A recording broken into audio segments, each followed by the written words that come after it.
ومولانا وملجأنا محمدا عبده ورسوله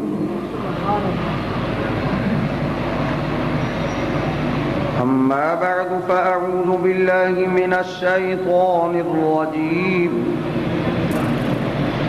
بسم الله الرحمن الرحيم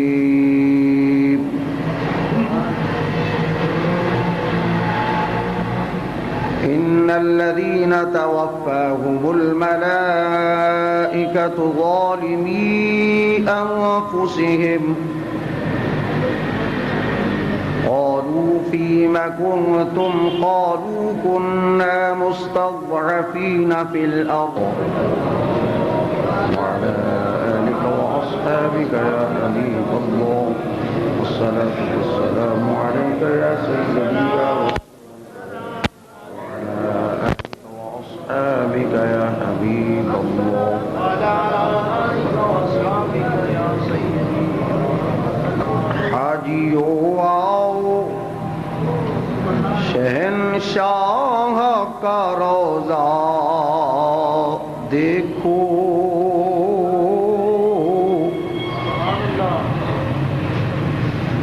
حاجیو آؤ شہنشاہ کا روضہ دیکھو کعبہ تو دیکھ چکے اب کعبے کا کعبہ دیکھو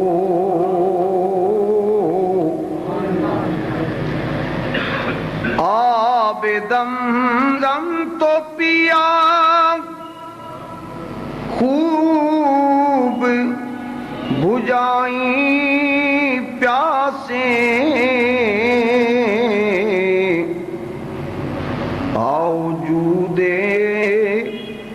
شہ کوثر کا بھی دریا دیکھو آؤ شہ کوثر کا بھی دریا دیکھو خوب آنکھوں سے لگایا ہے غلاف کعبہ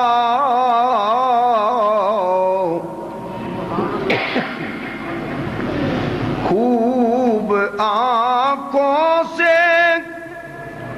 لگایا ہے غلاف کعبہ قصر محبوب کے پردے کا بھی جلوہ دیکھو قصر محبوب کے پردے کا بھی جلوہ دیکھو غور سے سن تو رضا کعبے سے آتی ہے صدا میری آنکھوں سے میرے پیارے کا روضہ دیکھو میری آنکھوں سے میرے پیارے کا روضہ دیکھو نعرہ تکبیر نعرہ رسالت نعرہ رسالت نعرہ تحقیق اللہ جل مجدہ کی حمد و ثنا اس کے لاڈلے اور پیارے محبوب حضرت محمد مصطفیٰ علیہ تحیت و ثنا کی بارگاہ بے کس پناہ میں ہدیہ درود و سلام اور ہدیہ نعت بڑے ہی ادب سے پیش کرنے کے بعد گرامی قدر حضرات، بزرگوں اور عزیز مسلمان بھائیوں، قرآن مجید فرقان حمید کے 5ویں پارے سے کچھ آیتیں پڑھی ہیں۔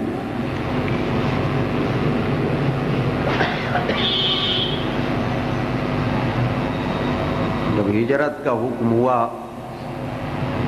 حضور علیہ الصلوۃ والسلام مکہ معظمہ سے مدینہ طیبہ پہنچے،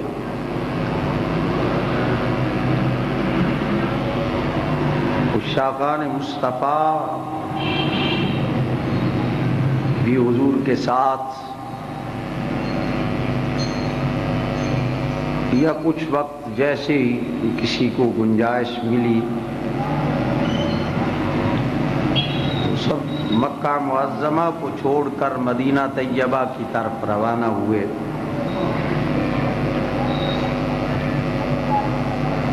تو کچھ لوگ مکہ معظمہ میں رہ گئے تھے، کلمہ شریف پڑھا تھا انہوں نے،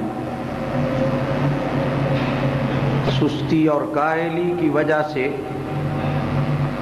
مدینہ طیبہ نہ گئے، اور پھر کافروں کے ساتھ مل کر مجبوراً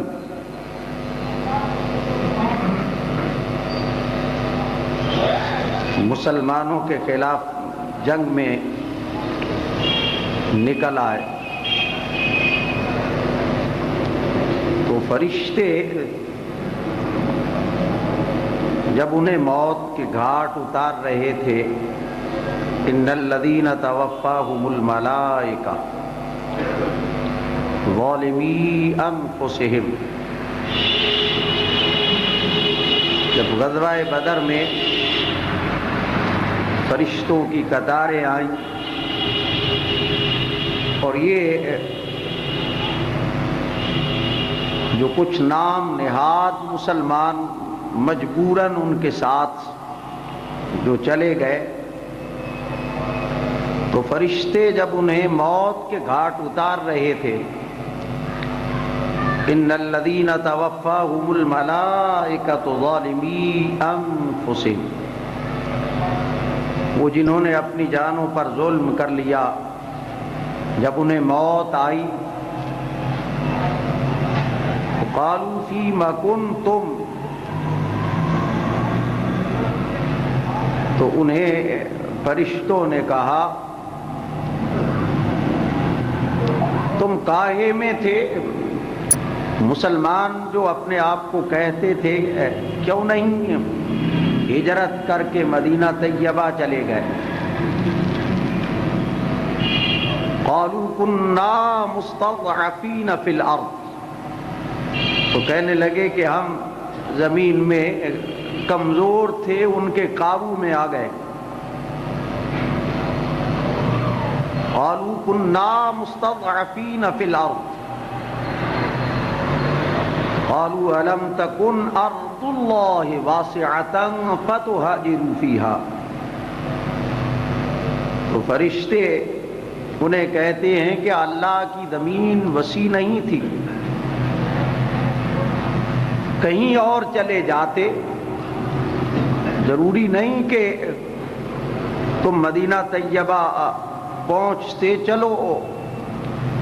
یہ بستی تو تمہیں چھوڑ دینی چاہیے تھی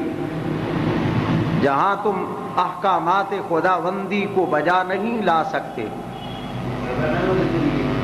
اب بھی یہی حکم ہے کہ جس بستی اور جس علاقے میں بندہ اپنے دینی فرائض اور احکامات خداوندی کی بجا آوری نہیں کر سکتا، تو اس بستی کو چھوڑنا فرض ہو جاتا ہے۔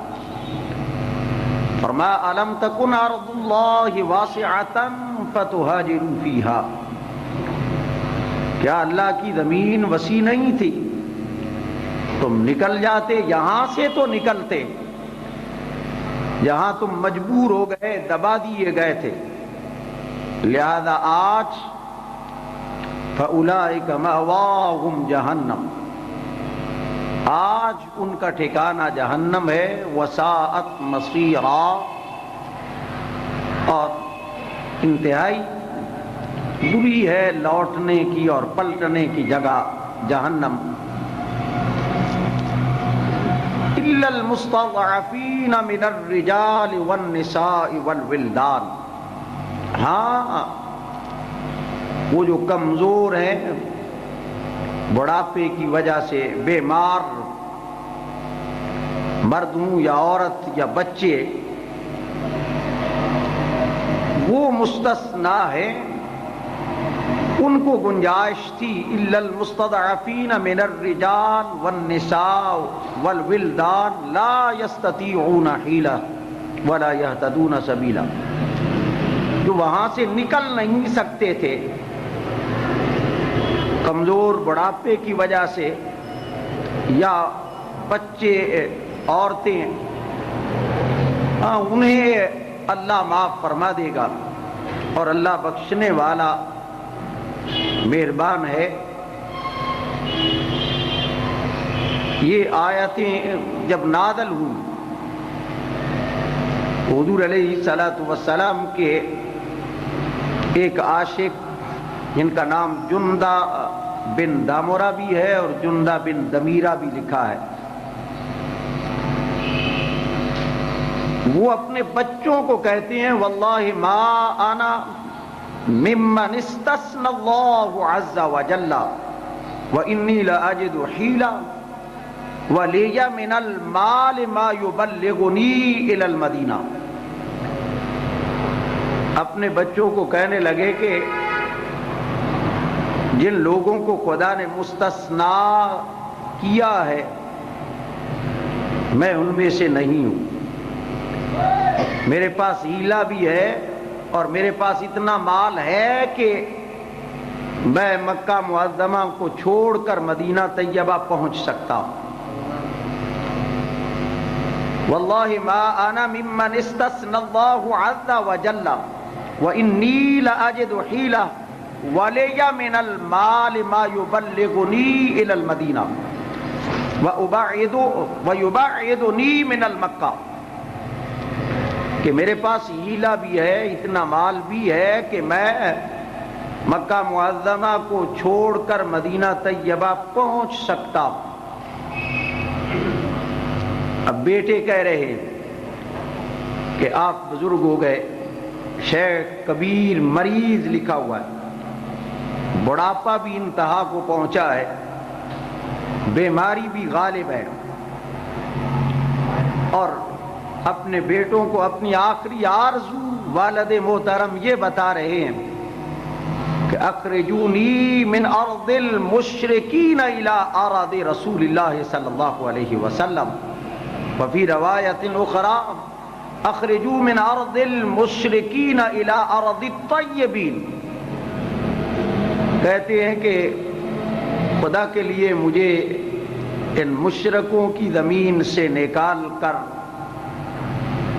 پاک لوگوں کی زمین مدینہ طیبہ کی طرف لے چلو۔ اب یہ بات جب رؤسائے مکہ انہیں پہنچتی ہے تو انہوں نے پیغام بھیجا کہ اے جندہ، آخری وقت ہے، اپنی میت کو پریشان کرنا چاہتے ہو، تم مدینہ طیبہ نہیں پہنچ پاؤ گے، یہیں رہ جاؤ۔ اور بیٹے بھی کہتے ہیں کہ تم یقیناً اس آیت کا مصداق ہو، الا المستضعفین من الرجال والنساء والولدان، مستضعفین میں آپ آ جاتے ہیں، بیمار بھی ہیں، کمزور بھی، اور بڑھاپا بھی انتہا کو پہنچا ہوا ہے، تو آپ ایک ہی بات کہتے ہیں واللہ انی لا ابیت لیلۃ فی المکہ، اللہ کی قسم اب کے بعد ایک رات بھی مکہ معظمہ میں نہیں رہوں گا،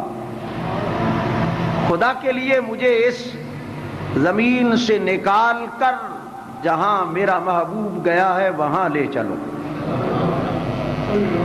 عاشقوں کی بات ہے، اخرجونی من ارض المشرکین الی ارض الطیبین۔ اپنے بیٹوں کو اپنی آخری آرزو یہی بیان کر رہے ہیں کہ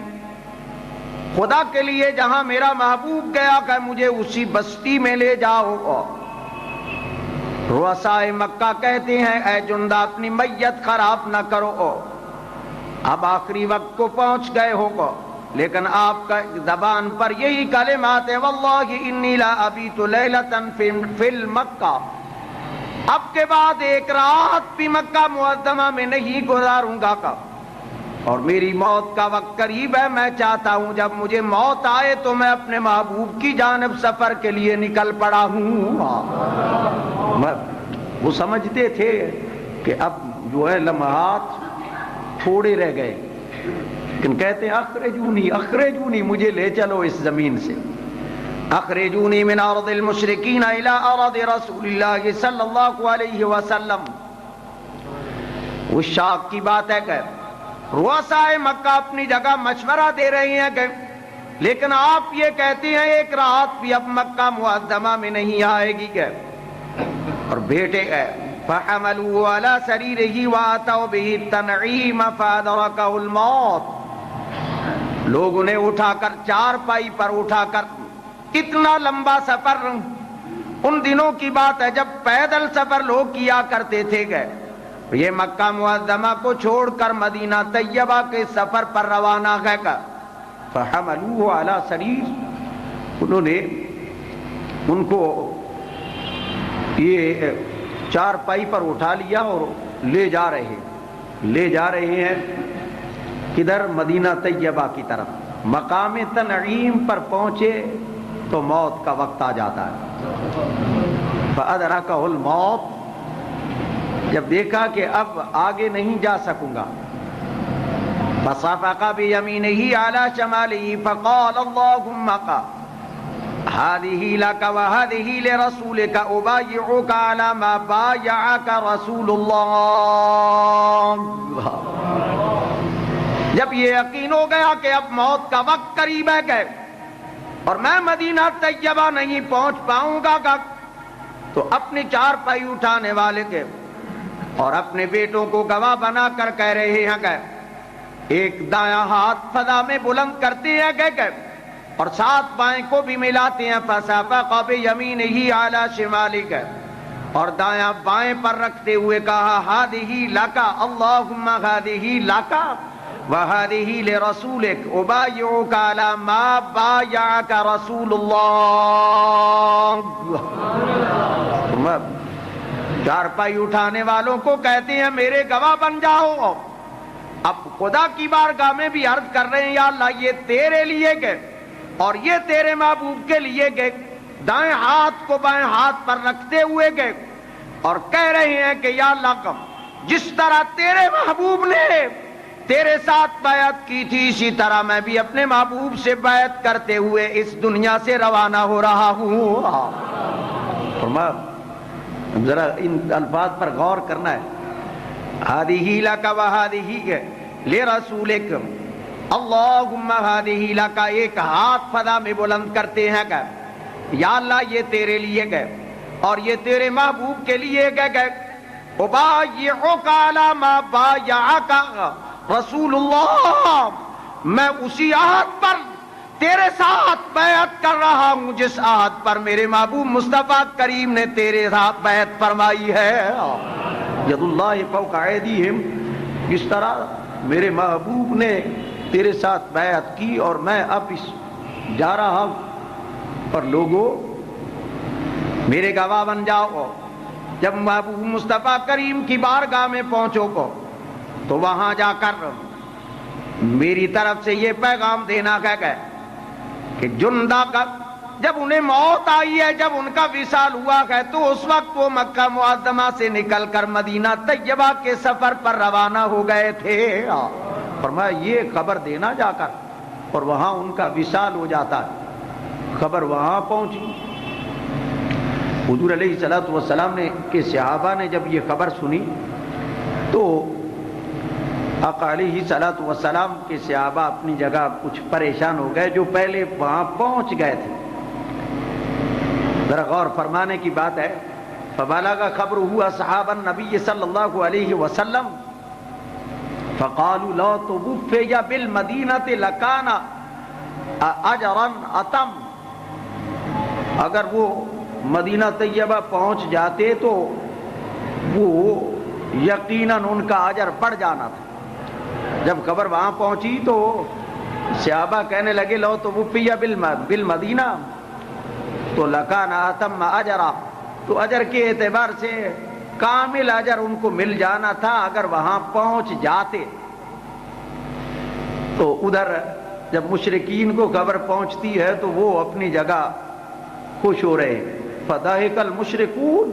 حتى مال بعضهم الى بعض. اتنے ہنسے کہ ایک دوسرے پر گر رہے ہیں کہ ہم جو کہتے تھے کہ جندہ یہیں ٹھہر جاؤ اب تم نہیں پہنچ پاؤ گے. جب صحابہ تک یہ بات پہنچتی ہے تو وہ کہتے ہیں کاش جندہ یہاں آ جاتے کہ، لیکن ابھی محبوب مصطفیٰ کریم بھی خاموش ہیں. اور صحابہ کا یہ بات جب کہہ رہے تھے تو خدا نے فرمایا وَمَن يَخْرُجْ مِن بَيْتِهِ مُهَاجِرًا إِلَى اللَّهِ وَرَسُولِهِ ثُمَّ يُدْرِكُهُ الْمَوْتُ فَقَدْ وَقَعَ أَجْرُهُ عَلَى اللَّهِ. فرمایا جو کو اپنے گھر سے نکل آئے گئے اللہ اور اس کے رسول کی طرف نکلے گئے. حضرت جندہ مدینہ طیبہ کے سفر پر روانہ تھے گئے. فرمایا جو اپنے گھر سے نکلے گئے کہاں اللہ اور اس کے رسول کی طرف ثم یدرکہ الموت، اور پھر اسے موت آ جائے فقد وقع اجرہ علی اللہ، تو خالق کائنات کے ذمہ کرم پر اس کا اجر واجب ہو جاتا گئے. گویا یوں سمجھو خالق کائنات نے فرمایا محبوب صحابہ کو فرما دو بے شک جندہ مدینہ طیبہ نہیں پہنچ پائے، کل قیامت کے دن جو ہجرت کر کے مدینہ طیبہ آنے والے ہیں یقیناً انہی کی صف میں جندہ کو بھی اٹھایا جائے گا. بے شک وہاں نہیں آئے فقد وقع اجرہ علی اللہ. تو عزیزان گرامی اس آیت مبارکہ کے اس شان نزول عام ہے، شان نزول خاص ہوا کرتا ہے اور حکم عام ہوا کرتا ہے. اب اس آیت سے علماء نے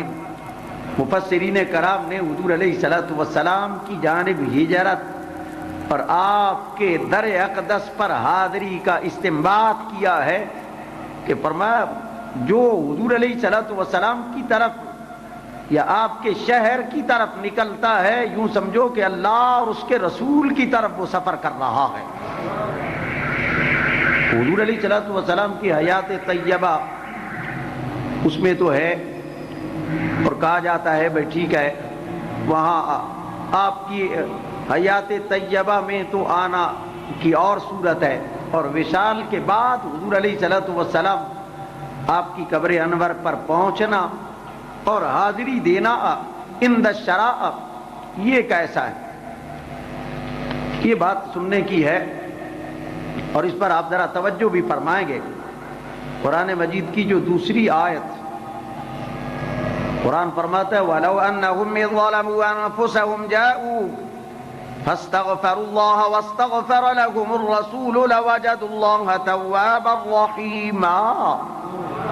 محبوب اگر یہ اپنی جانوں پر ظلم کر لیں گے اور تیری بارگاہ اقدس میں آ جائیں گے اور یہاں آ کر اپنے گناہوں کی معافی چاہیں گے اور رسول بھی ان کا سفارشی بن جائے تو یقیناً خالق کائنات ان کے گناہوں کو معاف فرما دے گا. وہ آیت اور یہ آیت دو آیتیں لے کر مفسرین کرام اور محدثین کرام نے استدلال کیا ہے حضور علیہ الصلوۃ والسلام آپ کے در اقدس کا سفر کرنا قرآن مجید اور یہ اس کا حکم وہ بھی بے شک اس کا شان نزول عام ہے اور شان نزول خاص ہے، حکم عام ہے. یہاں بھی حضور علیہ الصلوۃ والسلام کی بارگاہ اقدس میں آنے کا حکم ہے تا قیام قیامت. فرمایا اپنی جانوں پر ظلم کر لیں تو محبوب تیری بارگاہ میں آ جائیں اور یہاں آ کر اپنے گناہوں کی معافی چاہیں. ذرا غور فرمائیں اس پر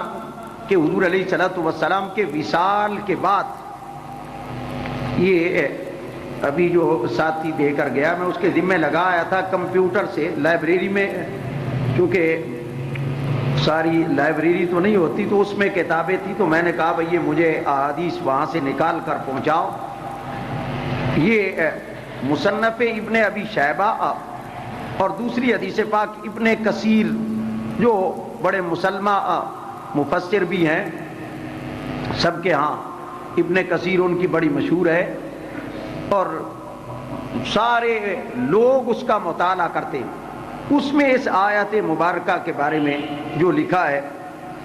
ایک تو روایت کو شہرت حاصل ہے کہ ایک شخص حضور علیہ الصلوۃ والسلام کے وصال کے بعد آیا، آپ کو دفن کر دیا گیا تھا، لیکن انہوں نے ایک روایت نقل کی ہے وہ اس حوالے سے کہ حضور علیہ الصلوۃ والسلام جب آپ کا وصال ہو گیا تو حضرت عتبہ کہتے ہیں کہ میں حضور علیہ الصلوۃ والسلام آپ کی قبر انور کے پاس بیٹھا ہوا تھا۔ اس کو لائے ہیں ابن کثیر اپنی کتاب میں، اور انہوں نے لکھا بھی ہے کہ یہ اسنادہ جید، روایت جو ہے یہ اس کا اسناد یا سندیں جید ہے۔ ذرا غور فرمائیں، حضور علیہ الصلوۃ والسلام کے وصال کے بعد وہ کہتے ہیں کہ میں حضور علیہ الصلوۃ والسلام آپ کی قبر انور کے پاس بیٹھا ہوا تھا۔ فجاء اعرابی فقال السلام علیک یا رسول اللہ، ایک شخص حضور علیہ الصلوۃ والسلام کی بارگاہ اقدس میں حاضر ہوتا کہ اور آ کر کہتا ہے السلام علیک یا رسول اللہ، السلام علیک یا حبیب اللہ، سمعت اللہ یقول ولو انہم ظلموا انفسهم جاؤوک فاستغفروا اللہ واستغفر لهم الرسول لوجدوا اللہ توابا رحیما۔ وہ کہنے لگا میں نے سنا لوگ اپنی جانوں پر ظلم کر لیں گے اور بابو تیری بارگاہ میں آ جائیں گے اور یہاں آ کر اپنے گناہوں کی معافی چاہیں گے اور رسول بھی ان کے سفارشی بن جائیں تو یقیناً خالق کائنات ان کے گناہوں کو معاف فرما دے گا۔ اتنا کہنے کے بعد یہ تو کا مستغفرا لذنبی مستشفعا بک الی ربک، کہنے لگا میں حضور آپ کی بارگاہ میں آ گیا ہوں صرف اس لیے کہ آپ کو سفارشی بنا کر اللہ کی بارگاہ میں اپنے گناہوں کی معافی چاہ رہا ہوں۔ اللہ کی بارگاہ میں آپ کو سفارشی بنا کر، اب میں تو آیا تھا اور آپ کا وصال ہو گیا، جو کلمات اس نے کہے ان پر غور کرنا ہے، ایک ایک کلمہ اس سے پتہ نہیں کتنے مسائل کا استنباط ہوتا ہے۔ اب اس پر غور کریں، وہ کہتا ہے قد جئتک مستغفرا لذنبی مستشفعا بک الی ربی یا رسول اللہ، حضور میں اپنے گناہوں کی معافی چاہنے کے لیے کہ آپ کو خالق کائنات کی بارگاہ میں سفارشی بناتا ہوں۔ اور اس کے بعد دو شعر بھی اس نے نعت کی صورت میں یوں پڑھے ہیں کہ یا خیر من دفنت بالقاء اعلمه فطاب الارض من طیبہن القاء والکرم، اے وہ جو کائنات میں سب سے محترم، اس محترم جگہ میں آپ کو ٹھہرا دیا گیا اور آپ کی خوشبو کے سبب یہ میدان اور یہ ٹیلے سب کے ساتھ خوشبودار ہو گئے ہیں۔ یہ